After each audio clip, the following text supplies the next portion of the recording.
And we are live. Thank you guys for joining us on this new episode of FCA Coaches Corner, where we talk Jesus and coaching and the world of sports. If you are new joining us this week, and we got a lot of past episodes with coaches from different levels, different sports, so go back and take a look at those. I think you'll be blessed and encouraged by them. Today, we are joined by the wide receivers coach at Kansas State University, Coach Jason Ray. Coach, thanks so much for joining us. How are you this morning? I'm doing well. I'm doing really well, man. I appreciate y'all having me on, and I look forward to kind of talking with y'all and chopping it up a little bit. Yeah, we appreciate you joining. We were talking beforehand, man. You've been to a lot of different places. We'll just start with maybe your coaching journey and what led you up to this point of being at Kansas State, and what got you into coaching in the first place? Well, my journey it was kind of interesting, and I got that question, and I get that question a few times as far as what my why is in terms of the coaching aspect of my life. And I played ball at Missouri. I was at Missouri from 03 to 07. And it's funny, the guy that recruited me out of high school, his name's Dave Christensen. He's the O-line coach currently right now at Arizona State. But he recruited me to Mizzou. He was offensive coordinator there. He was an O-line guy. And so my relationship with him was a good one in terms of he was my recruiting coach. Didn't deal with him a lot as far as on the field. There's probably times he yelled at me if I started to go the wrong direction as a freshman in the formation. But I didn't, we interacted throughout my career, but I never thought anything about that relationship, how it would have affected me to this day. And the way it has affected me to this day is he gave me my first coaching job. So you can look at I look back on it now in the relationship that I had with him as just a high school kid, with him coming into the high school and talking to me and then going on an official visit or going up there unofficially to Columbia to a game. He and I were developing this relationship that would have now affected me now. And so, you fast forward through my career, I didn't have an illustrious career. My career was probably average at best. I was a role player, special teams guy, backup receiver, went through some injuries there. I broke my collarbone in the 05 season and set out the whole 05 season. And I actually redshirted that 03 season. So I set out essentially 2 seasons, wasn't able to get a medical. And so my career kind of ended as what it was. I was just a role player, which was fine. I accepted that role and really enjoyed it. And I was a team captain and all that type of stuff. But after the 07, really 08 season, we played in the Cotton Bowl in 08.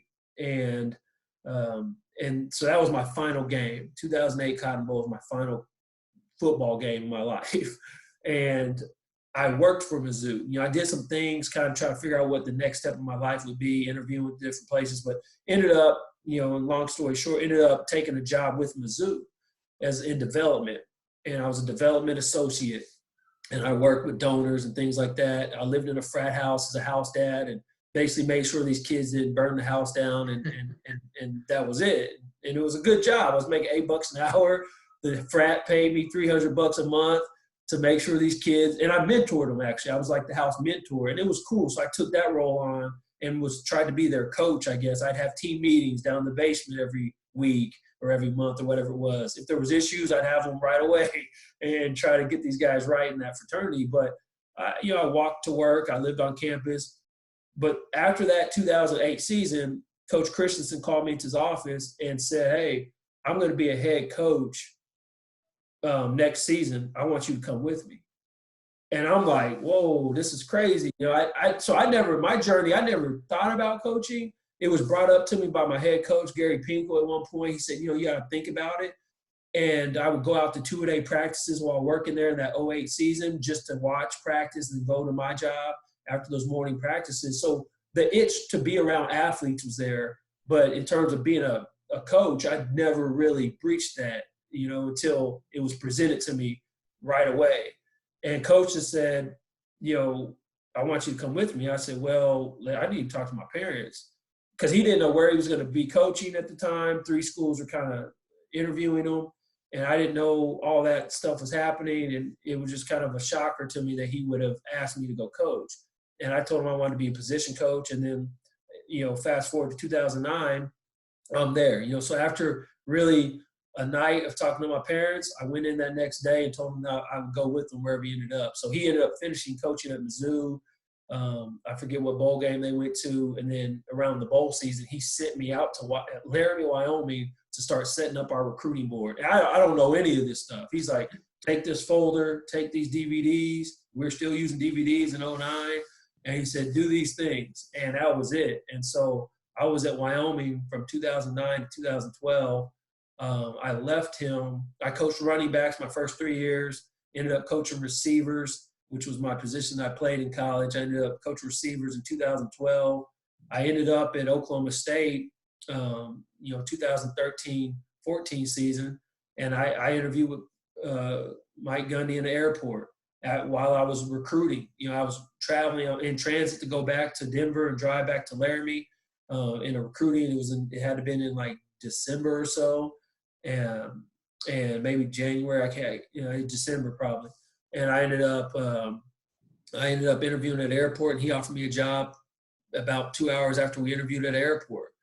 And so I'm having to call coach. I mean, it was a no-brainer job at the time for me to take because I didn't GA, at Wyoming. I was just straight up thrown into the fire at 23.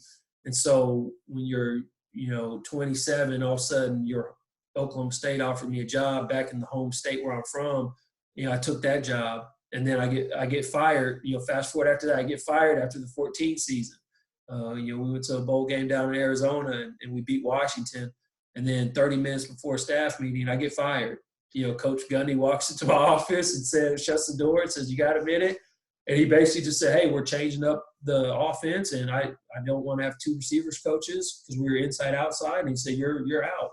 He said, "You drew the short straw," basically. And we had a good conversation. It was like, I asked him what I could do to get better and those types of things. But all of a sudden you're like, I have a house. I was a first-time homeowner. I was dating my now wife at the time. And I'm like sitting in my office after he leaves, and there's kind of like this silence. And I'm just sitting there thinking like, okay, what's next? That's how my head was working. Okay, I'm done. Like, I don't work here anymore. And I had a year of my contract, but I'm no longer an employee at Oklahoma State University. And I called my dad. I'm like, "Hey, man, Gundy just let me go." He's like, "All right, well, call so-and-so and so-and-so," So I went through that process, the hiring and firing of coaching. I've been through both of them now. And I was out of a job for maybe 4 months or so. And then I ended up at Northern Iowa, which starts now the relationship indirectly with Coach Kleiman, And so I worked with some mutual friends of his, some buddy of his. So 2015 season, I'm now in Northern Iowa, in Cedar Falls, Iowa, and never been there before in my life. Never been to the state of Iowa besides playing in Ames, So there's things that are happening that you just you're prepared for, but you don't realize you're prepared for it until they happen, I guess in some ways. And so I was there for a season. I had proposed to Courtney, my wife, literally the day before she was going to be dropping me off at the airport in Tulsa to go for my final interview in Cedar Falls. And so we were engaged, and I was living in Cedar Falls, and we ended up getting married while I was actually spring recruiting in Oklahoma at a coffee shop, at a buddy's coffee shop of mine. We got married in a coffee shop in May. And so during spring recruiting, and then she never moved up to Cedar Falls. She stayed in Tulsa. She's a PA and was in school in Tulsa. And I left there, Cedar Falls, and went to Springfield, Missouri, and worked at Missouri State for 2 seasons under a guy who used to be the linebackers coach at Mizzou, who I was there during the time of my playing days, named Dave Steckel. So he gave me opportunity, and I was able to get back closer to home and to my wife, who's still in Tulsa, while in 2016 I was at Missouri State. And then she moved up in 2017 season. And so we actually finally lived together. And then lo and behold, I ended up taking a job in Fargo, North Dakota for the 2018 season. And now she's staying in Springfield because we now have a 1-year-old, and she's working her job. And I did not want to displace her and move her up there because she was working her first-time gig. And so things like that just kind of naturally had happened to us. And we love Springfield and love living there. But circumstances kind of opened up to where it was a good family decision for me to take the job in Fargo. And then I was up there for 7 months, and then I ended up now here at K-State. So, and so my wife and I rendezvoused here in Manhattan. So that's a long kind of maybe exhausted story there. I don't want to get long-winded, but that's kind of my coaching background that was unplanned in some circumstances. So that's crazy. Long journey. Seems like it's like that at the college level. It's all about connections and a lot of different moves, a lot of different jobs. Is college? I mean, was that your route from the beginning when you recognized that you want to go into coaching, or did you ever think about high school level or any other level, or has it always been college? It's always been college. High school, I really respect and appreciate a lot of the high school coaches I deal with day to day with recruiting, and my high school coaches I'm still in contact with. And I love to see those guys. When I get a chance, when we're on the road spring recruiting, I can watch high school ball live, and it's fun. It's fun to see those things, to see high school coaches interact with their players. And my relationship with my receivers coach even, and from high school, is still strong to this day. And it's a different relationship, with NCAA rules and stuff. There's things that, maybe that was my background at Mizzou, because when I got to college, I expected to have this like really tight relationship, like playing video games with my position coach in college, and that wasn't the case, And I don't know if that's just something that you can't always do. You can't always be going hanging out with your position coach in college, but. And my circumstances were different in high school. My receivers coach was a single guy, and we had a good, close relationship that way. So I never thought about going to coach in high school at this juncture in my life.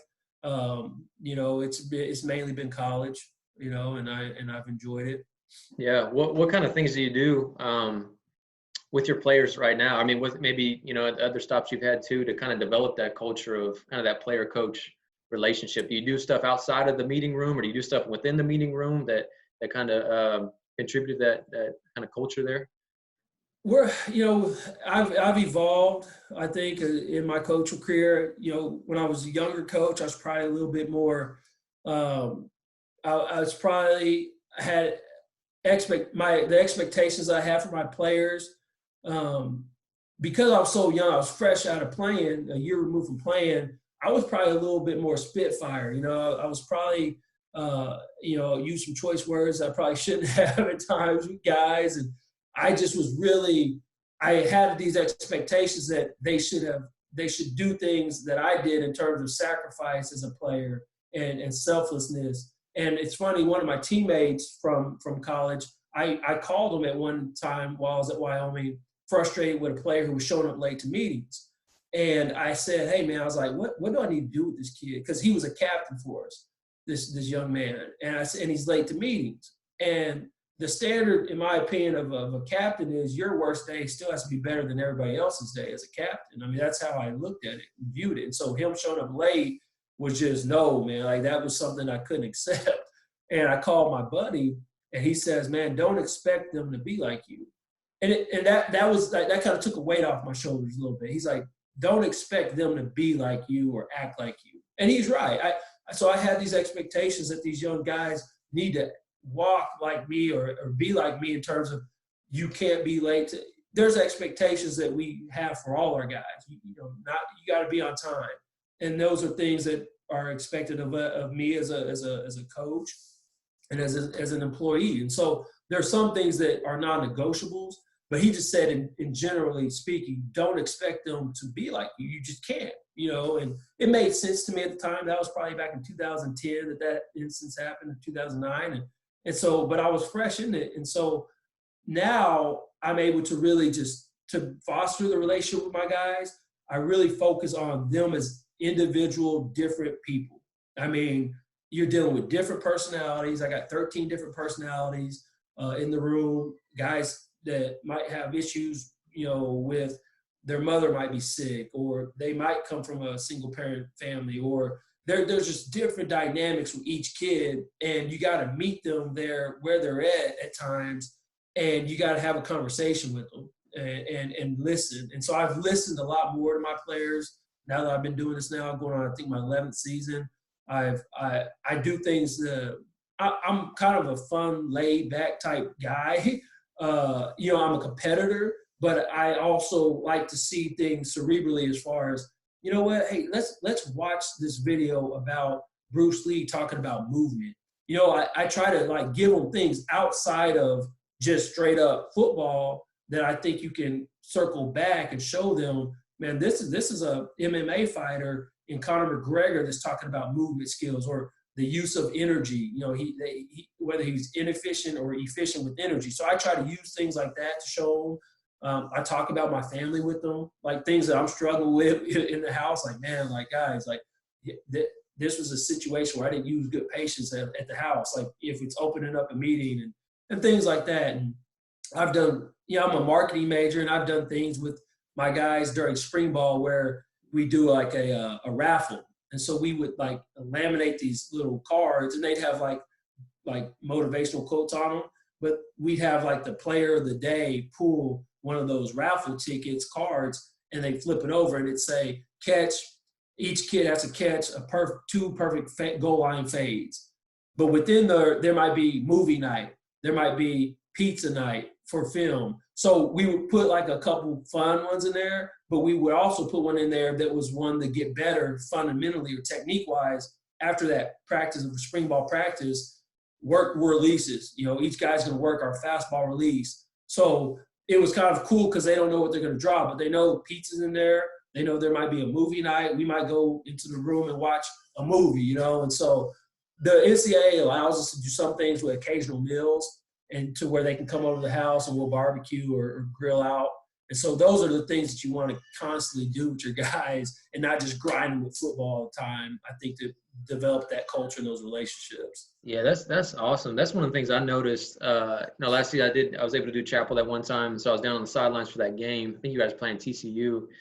And I noticed right off the bat how composed you guys were on the sideline as coaches, but then also like the chest bumping, the encouragement. Right. It just seemed like a totally different atmosphere. Is that something I'm guessing was there at North Dakota State? Has that been that way at all your stops, or is that something kind of from the top down the climate has brought, or how's your experience with that? I would say it's the top down, something from that Kleiman has brought here that he's experienced and kind of developed in his career. And it has not been like that at every stop I've been. Every stop I've been at, there have been some differences and there's been some similarities, but there are places where I would say this head coach wanted it like this, no questions, there's no debate, there's no conversation about evolving. So there's been places like that where it's like, this is how we do it. We've always done it like this. We're not changing. Then there's been places where, you walk into a team meeting room and there's music blaring and the kids are dancing. And that's a shocker for me because there's been places I've coached where it's like, it wasn't like that. The team meeting, you're sitting like this when the coach comes in and you're not moving, you're not blinking, because if you blink, you're sleeping and you're getting thrown out of the meeting. So I've been around situations that are completely opposite sides of the spectrum, but our culture here, man, it's one that I think it is from, any boss or any CEO, the culture is going to be driven by how they manage and how they treat their employees, how they treat the people that work for them. And I think that, everybody, there's a number of books written on all leadership skills and leadership styles. And, the first one that always gets thrown out there is a micromanager versus a macro manager. All those types of things. A guy that just says, you know what, I'm going to allow the people that I've hired, I'm going to entrust in them, that I've hired them, I've vetted them, I've known them, I've interviewed them.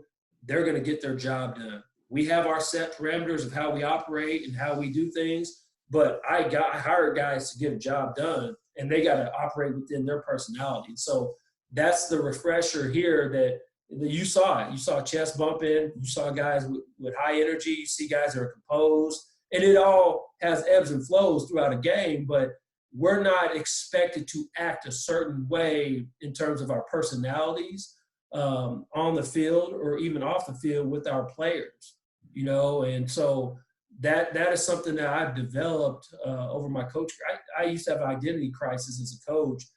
When I first got into it, I kind of would observe the people I'm around. And then if I felt like if I was single, and if I wanted to go to a music festival or something, or go to South by Southwest in Austin, Texas for my time off, And some guy coach was like, why are you going down there? And I'm like, oh, is it wrong that I like live music or want to go and see like a movie festival or something like that? And so I had an identity crisis because I thought that the things I enjoyed outside of athletics and football were somewhat looked at as oddballish or something, just because I was a single guy, not married, didn't have kids, and we had a young staff at Wyoming, but I had to then feel comfortable in my skin to be who I am.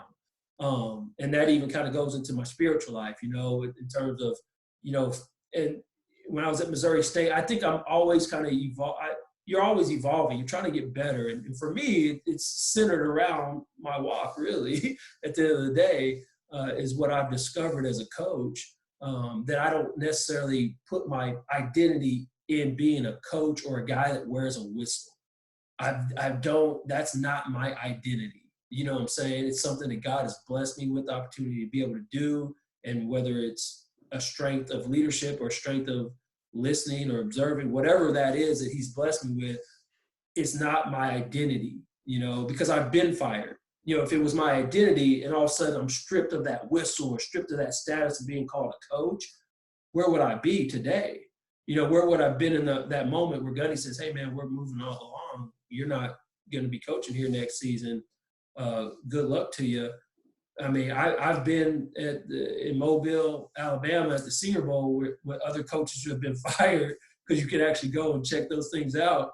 And I've heard stories. We actually did FCA down there. And I've heard stories and testimonies from guys that were like, when I got fired and I was in a bad place and I did X, Y, and Z.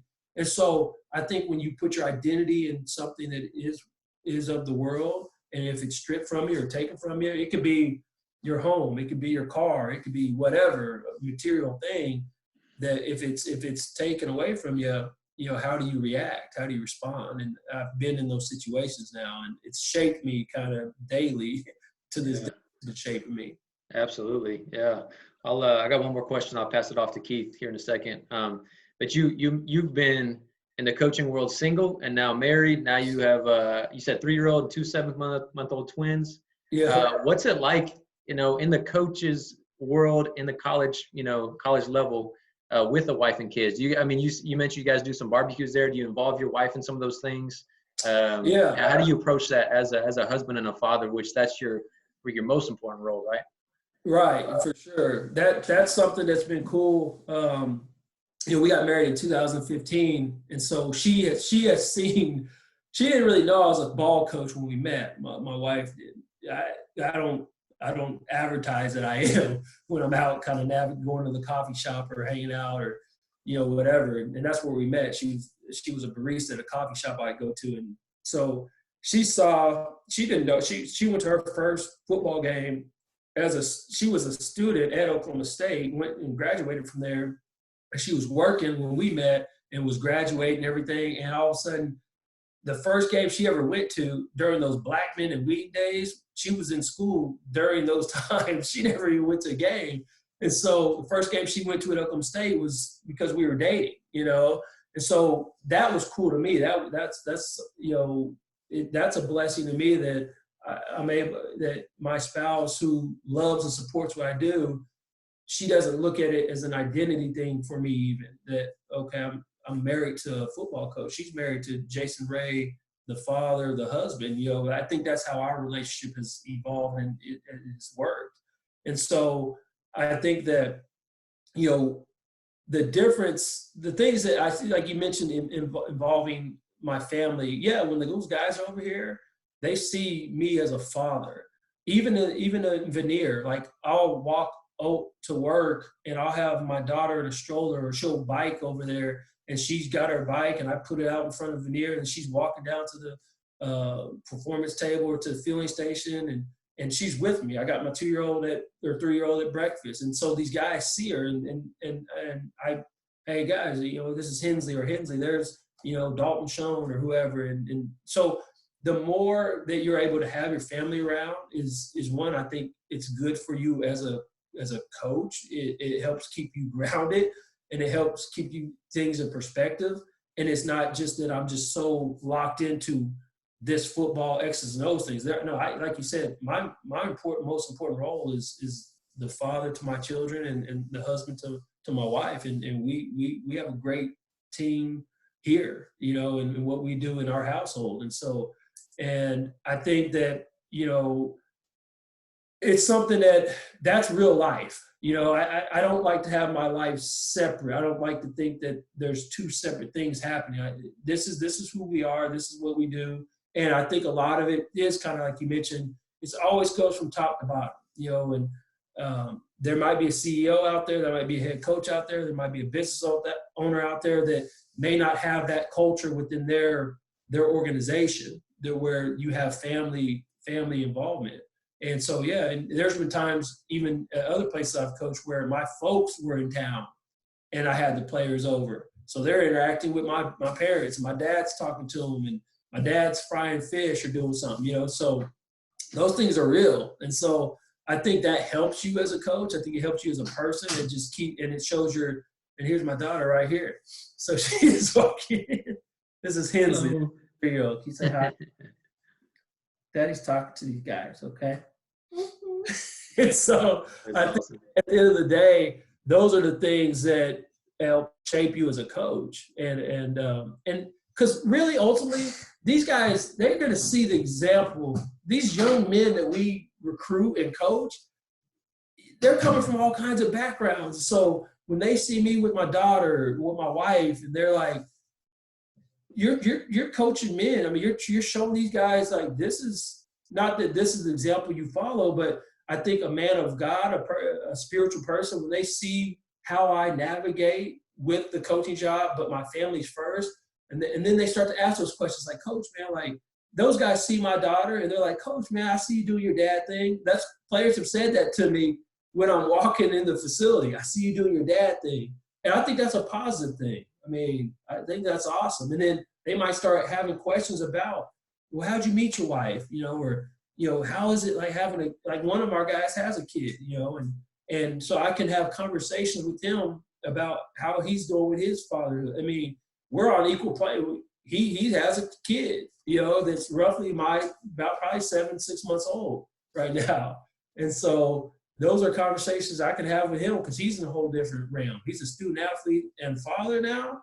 That's a tough go, I think. You know? So, but I think it's a positive thing when you can have your family around and those guys can see you as more than just a guy running around with a whistle expecting you to, you know, be on time and touch the line and run the correct route, get to the right depth.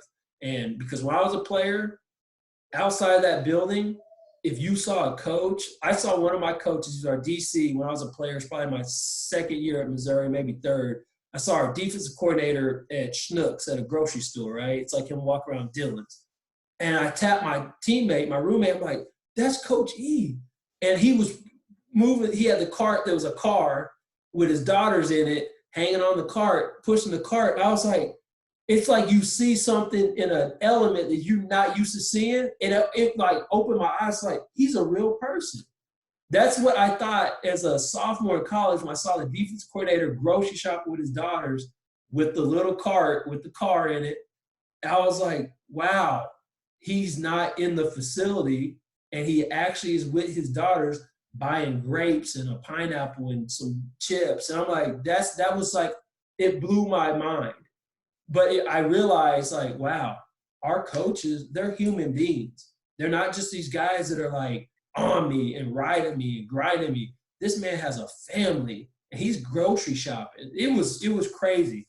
It was like seeing a spotted leopard, man. Like it was crazy. So, Coach, so tell us, I know we were talking before kind of about your FCA experience. So let's talk about your faith journey. Tell me from high school and then going through college and then how you're implementing it now as a college coach. Yeah, so there's probably been some pivotal moments, and I was trying to kind of categorize in my head how it happened, but I'm just going to kind of talk from – we grew up going to church and things like that, and both my folks are still living, and they live out in Oklahoma. And we would go to church, and then we moved out in the country, and then church kind of became different for us. You know, the brick and mortar going to church was kind of every once in a while, I guess, you know, because it was a commute to go to what we would, I guess, call the church home when I was little. And then so we commuted even to where I went to high school, and it was probably like a 40-minute commute from third grade on throughout my high school days, that my mom would take us to the middle school and to the elementary and drop my sister off at the middle school. And so she would talk about Jesus, like at these 6 a.m., 6:30, better be in the car. We got to get to school. You know, when that bell rings, y'all ain't going to be late. And she was a lunch lady. She became a lunch lady. I mean, she's giving fries to middle school kids. And so that our church was kind of on those commutes, now that I look back on it. And my mom says that was a blessing in disguise. She didn't want to move out into the country initially. And we lived in the suburbs in a town called Broken Arrow that's just outside of Tulsa. And she didn't want to move out there. But she, to this day, says it was a blessing in disguise because she got 40-minute commute, you know, a one-way commute, and then obviously round trip with her kids. And she would talk about just being just who Jesus was. You know, she would say, and I'm probably like leaning against the window, my brother's leaning against me, and I'm sleeping, my sister. But I think that she was talking about, and she was praying, she's a big time prayer warrior, and she's probably praying all the time. And I remember getting out of the car, she'd always say, be a blessing to somebody today. That was her thing, like throughout high school. She'd always say that. Now, obviously, when I'm getting in my car and leaving, she'd say bye, or I'm leaving the kitchen, hey, be a blessing to somebody today. But she would say that even when I was a third grader and a middle schooler and stuff. And so in high school, I got baptized in high school. And that's when I really, even when I was little, I would ask questions about God and like, why is this happening? Like, what is this? But I think in high school, I was really challenged. I went to like a church camp deal, and I decided I'm going to get baptized. I was saved. I was baptized, and that was my junior year in high school, going into my senior year. And that's when I really was kind of like, okay, what this Jesus thing? this is a real thing that's happening. It's not just the act of me going to a church and trying to do good deeds. I was like, Jesus is real. And so in college, I was involved in FCA as I was in high school, and I would go to one of my quarterbacks, Brad Smith, he's the man. I mean, he was a guy that he would text you on Saturday, never failed, at 10 o'clock p.m. And I'm sitting in the bunk bed. I still live in the dorm. This will always be my second year in college. And I was sitting on the bunk, and my roommate, who was a receiver, I kind of leaned out, but hey, man, did you get a text from Brad? He's like, yeah. And the text would always say, throw tomorrow at like 8 a.m., church after. And you never said no to Brad. Like, I could never bring myself to be like, Saturday night, I'm sitting in the dorms. I'm like, you know what? I gotta get up tomorrow morning. We're gonna go run routes, and then we're going to church with Brad. And so that was kind of my college experience, like going to church with Brad, getting up in the morning, catching route, and then going to church. And then just being challenged. Like, even my roommate, he's a believer, and we would have conversations. You know, we would ask things about, you know, what does God mean to you? How is Christ's involvement in your life? And it's not perfect. You know, it's never perfect, even my time in college. But when I got to Wyoming, there was an instance where I was driving to work, and I said to myself, you know what? I was like, because we had a really good coach's Bible study at Wyoming. A guy named Aaron Frood, and he's FCA, and he's our chaplain.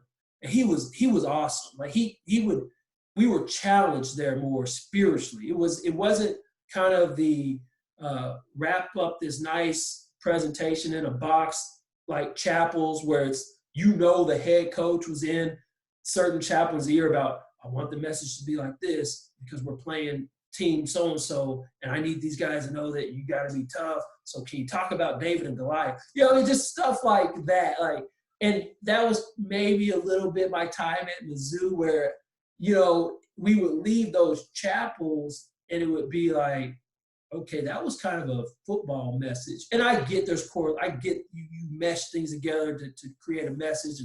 But when I was at Wyoming, the reality of Jesus Christ was presented in a way that, here's the scripture, you know, let's dive into Acts and talk about, you know, let's talk about Paul and what Paul was doing, like the struggles of Paul in the church. And then he's developing to write this letter to the Corinthians. I mean, all this stuff. So I started to really learn more scripture and truly the reality of Jesus Christ and what he did for us, for me in my life, and is doing to this day, and the sacrifice. And that's where I really started getting to a really good rhythm at Wyoming. Because like I said, from high school to college, there was always something more than just going to church for me. And it really centered around a gospel-centered life and a Christ-driven life. And that's kind of how my faith has kind of evolved, knowing that, man, Jesus is real. This wasn't a superhero. This wasn't like a Marvel comic book. The Bible, the stories that took place, these were real people going through real things, feeling real pain. I mean, there was some grimy things happening. You know, there was things happening in that time that were real accounts of real people. You know, and I think growing up, it was almost mythical to me. You know, like Jesus and Noah's Ark and this flood. You know, and Moses parting the Red Sea. You know, those true stories that took place. But it was kind of like, man, this is crazy. These are just like, you know, stories that are just kind of mythical things that, man, this is crazy. But now, as I'm older, more mature in my faith, it's like this reality of Jesus is so much more real to me. And it kind of started at Wyoming, it just hit me one day driving to work. And I think because we were doing these in-depth Bible studies and talking about Jesus and talking about things that challenged us as coaches. In one instance, I kind of mentioned that there was kind of some things that happened. And one of them at Wyoming was this. We were in a Bible study, and a coach said this, and it kind of challenged me. He said, you know, when we win, I feel like throughout the week, I did things to please God. I read my devotional in the morning.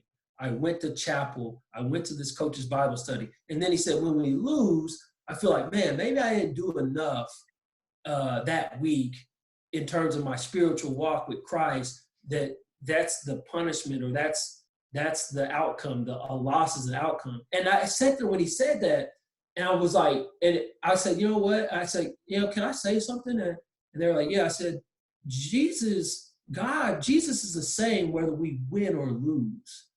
That's what I said, and that was probably like in 2010 at Wyoming, and I studied. So that was a moment that I think matured and kind of stepped into this like reality of Jesus. That, man, it ain't about wins and losses. Like, Christ loves us no matter what. I mean, he's provided this game of football, he provided our life, but our breath. But you can't base off a win and loss based on, man, I didn't go to chapel this week. And I think that we get caught up at times as people, and in particular, we're talking about coaching, that at least in my experience, that there were times as a coach with some of my colleagues that it was based off of wins and losses and their performance, and they built it off of if they went to chapel or not, did they read their devotional?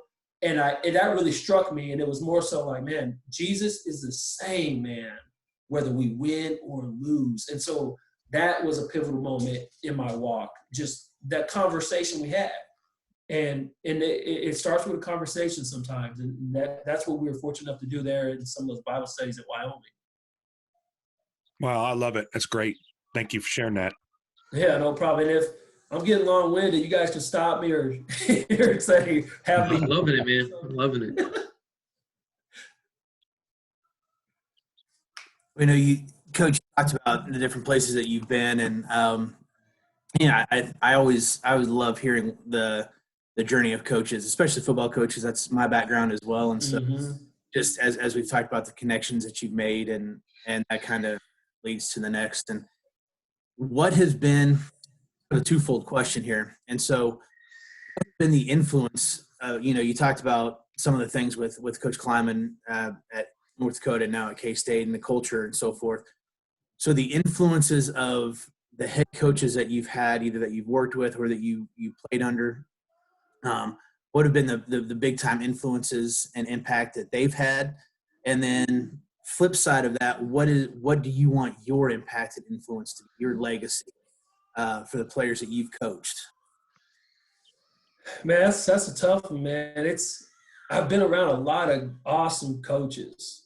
Just in really awesome situations, because when I got it, even when I was working and living in that frat house, God was working on my life, you know, and the coaches I've been around, the head guys, they all have been different. They're all their own individual, unique people themselves. But I you know, Dave Christensen gave me my first start. I mean, he's family. We're family. I mean, he truly embodied like this coaching staff as a family, and the kids would be around. We were very tight knit at Wyoming. And it might be the memory I have because of my first job, and we were all young. I was 23. Our OC was like 27. Our O-line guy was 27.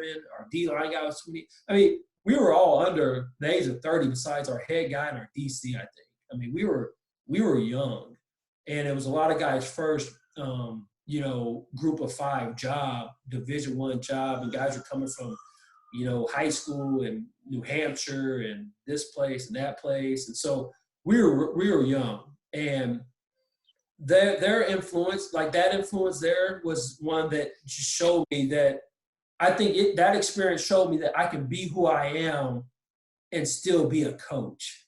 I don't have to navigate simply as my colleagues are, because there's this expectation that if I'm hanging out at the convention that I got to be writing plays on a napkin with these guys, because I would hear those stories as a young coach. And I'm like, okay, so if I'm hanging out, I got to be writing plays on a napkin at the restaurant with these guys if I'm in a coaching setting. There's nothing wrong with that. But I don't have to do that. I can simply enjoy being around my friends and my guys and have a good meal, and we could talk about our families. Heck, we might talk about Jesus. We might talk about what's going on new in our lives. You know, it doesn't have to be so geared, focused, one-dimensional, I think, about football. And that's where I learned, and it was a struggle. Like I said, I had an identity crisis when I first got into coaching, because I was kind of indirectly being pulled different directions how I should behave as a football coach. And that's where at Oklahoma State, I saw Mike Gundy with his kids, you know what I'm saying, like kicking the soccer ball around. So that was really different for me, because I don't know that would have happened at any other practice that I was ever associated with, where I see these kids with the head guy during the middle of the practice with a soccer ball. Oklahoma State allowed me to truly become the coach that I kind of am today with the creativity, because there wasn't a lot of, I didn't have to necessarily report to Coach Gundy that, hey man, I'm going to do this raffle after spring practices, the 15 practices that we get. We're going to draw 15 cards after each practice, and we're going to have an activity based off of what the player the day gets. I didn't have to bring that up in a staff meeting and say, hey coach, this is what I'm thinking. I could have told them about it, but I wasn't mandated to do that, right? So that shaped me into, man, like I can be creative and have these thoughts and do some things with my position group, and really, like Ty is saying, develop a culture within my position group that's not mandated by the head coach, right? We have our football culture and our team culture, but you got to have your individual culture within your position group too. I truly believe that. So I was able to kind of see that at Oklahoma State, and then being let go was awesome, because it showed me that my identity wasn't tied into it. You know, if I didn't get a job in 15, I would have figured it out. God would have shown me another direction. He might have put me in high school. He might have, because I consider high school at that time that I was kind of stalemated, like, where am I going to go with this? So Oklahoma State shaped me in that way, that I could kind of freely use my thoughts and develop a culture within my position group. Northern Iowa taught me that you're grassroots, man. You're back to riding a yellow bus to go 30 minutes to a practice, and you're not Power 5. Like you got kids there from Rutgers that transferred, from Nebraska that transferred, and you see these Power 5 guys with a former Power 5 coach on a yellow busing 30 minutes to go to a practice. And I loved it. You know, one of the players that was a Power 5 transfer was like, Coach, man, this is a far cry, man, from D1, isn't it? From D1 Power 5. I was like, yeah, a little bit. So, but that shaped me, because I was in charge of mopping the floor for junior days after practice, I had to go mop the floor in the locker room. Our running backs coach was driving a forklift, moving the tables to set up for lunch. A guy named Bryce Pop, who was our defensive line coach, who was not a Super Bowl, but a NFL MVP. He played in Northern Iowa. He played with the Bills, with the Packers. He's over there cleaning windows. He's over there setting up chairs. So I realized that, man, no job is too small for the greater good of our cause. And isn't that the message of, like, just servant of Christ? You know what I'm saying? Like, I saw these things through a spiritual lens when I see these guys doing these odd jobs that some people, when they get to a certain level, would be like, that's belittling me if you ask me to squeegee and mop this locker room shower. Like, no, I'm not doing that. And so it was back to grassroots ball, man, and grassroots. And that's kind of my background. My dad worked for UPS for 30 years, and he taught work. You know, you get a job, you do your job, and you do it well. And so that gave me like this hunger to like really give back. And like, if you're asked to do something, you get it done. And so that was cool. And then, you know, when I ended up in Missouri State, we had a church home. We got connected into church far more than what we ever thought we would. What I thought I would. I didn't know what a church home meant. You know, I thought it was just a church I always go to. Well, no, I was like invested in this church in Springfield, Missouri, working on leadership teams. I was part of the setup crew. So I was like, you know what? I'm going to serve. And that church to this day has impacted my life, because it wasn't just, hey, let's go to church. And, you know, you're in the Bible Belt, you're in the Ozarks, you're in Springfield, Missouri. So I've kind of been in the Midwest my whole life. But this church challenged me to actually be an active participant and not just a consumer of going to Sundays and consuming, but actually giving back. And that has challenged me to this day to say, you know what, there's more depth to our walk than just consuming scripture on Sunday. Let's get actively involved. So small groups, trying to serve on a team for the church, you know. And so I found out what it meant in terms of that church, what that church views as, this is your church home. Are you a covenant member? You know, I'm a member of a church now, of a body of people that aren't just confined to these four walls. We're actually going out and trying to make an impact in the community. That is something I'm challenged with to this day, because that's the hunger that I think that I have now for wanting to know Christ more and learn more about him, and then and impact however I can. And right now, as a coach, that's what it is. But how can I help the town of Manhattan? You know, and it's just simply, it's through prayer, it's through, you know, and trying to find ways where I soften my heart, and God says, you know what, these are the things I want you to do, and really entrusting all these things, my family, my finances, surrendering them to Christ. And that's what I've really that's kind of how I was developed at Missouri State. To kind of get back on your question, like, how did I get shaped there? How did those coaches shape me? Well, maybe because I got fired, I kind of realized, like, you know what, this is not my identity. And at Missouri State, actually, there were some tough times where I was like, I would be on my players, and we were challenged in the Bible study. He said, find out what is something that you're being challenged with. And I was angry. I was kind of resentful towards my players. Even there, you know, I was challenged even while I was living this really good time in terms of the church that I was getting associated with, but I was still being challenged, and I was being resentful towards my players because of performance, right? Like, they weren't performing at Missouri State. They would, you know, the coaches riding me about some stuff. And one day in the Bible study, I was like, you know what? I am putting my identity in the performance of my players. And that is why I'm being resentful. I'm being impatient. I'm being like, I'm firing at these kids. I'm coming to work with like this like veil, this cloud in front of me, and I'm not praying before I walk through these doors. When I get in my car and say, God, go before me. Jesus, go before me as I go and work with my coworkers and these players. And I wasn't doing that at a certain period at Missouri State because of winning and losing, performance of players, whether it be good or bad. And it could be a good performance. And I put my identity, I'm feeling good, man. So-and-so had 150 yards receiving, 2 touchdowns. I'm good. No drop. No. So when I put my identity in the performance of my players, I hit a brick wall. And that's how I kind of grew at Missouri State. I realized I had to go back. I had to circle back and just put God in the center of it all. And that's when things really, I could coach freely. I could coach with passion because of Christ. I could coach with great conviction and because of the grace of God, that I could just say, you know what, God, I relinquish this to you, man. These guys are your children. I'm a child. I'm one of your children. I'm not above these young men. I am in an authoritative position, and scripturally there are those things, but I don't have to be angry and resentful because of this young man's performance because he didn't go to class. I need to pray. I need to be patient. Give me that. And so that's where I really, really developed at Missouri State, man. And then North Dakota State was status quo.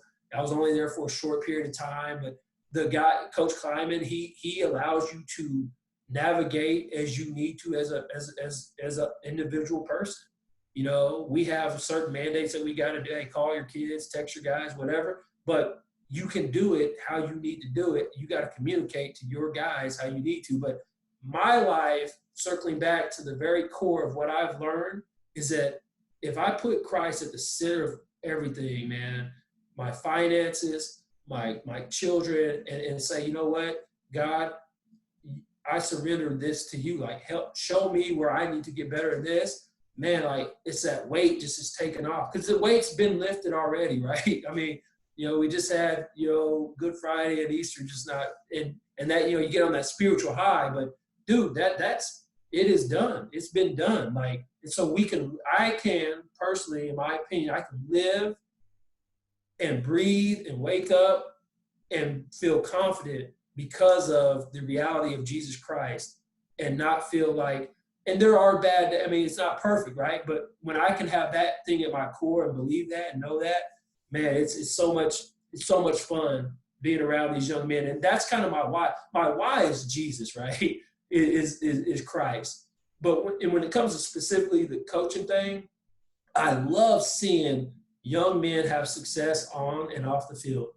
And then I got a group of dudes here that are involved in crew, that are involved in FCA, that are doing their thing. Like my man Seth Porter, he's got his Bible out. He's studying the Word of God. And it's like, I'm like, man, he's meeting with Slaughter. He's doing these things. He's probably meeting with you, Ty. I mean, there's these guys that have a heart for Christ that I need to respect and acknowledge that, right? I mean, that's not something to take lightly when you have young men who are seeking answers, who are trying to do things to know that, man, like, that Christ died for me, man, and that I live by the grace of him, and I can live freely because I am a follower of Jesus Christ. I'm the Son of God.